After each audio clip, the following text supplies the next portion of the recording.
course, it starts raining.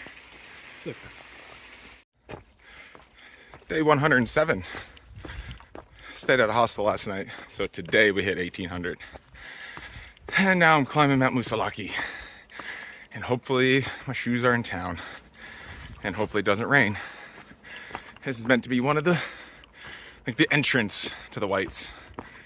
And all that good stuff. So let's see how gnarly it truly is.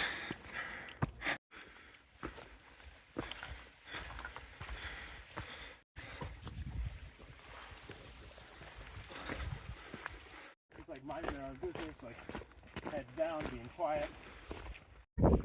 Review on Mount Moosilauke. It's windy.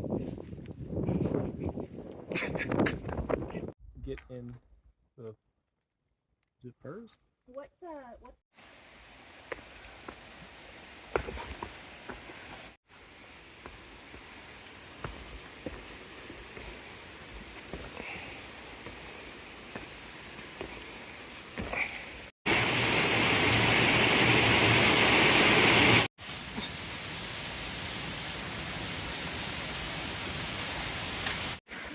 This is pretty silly, but I like it.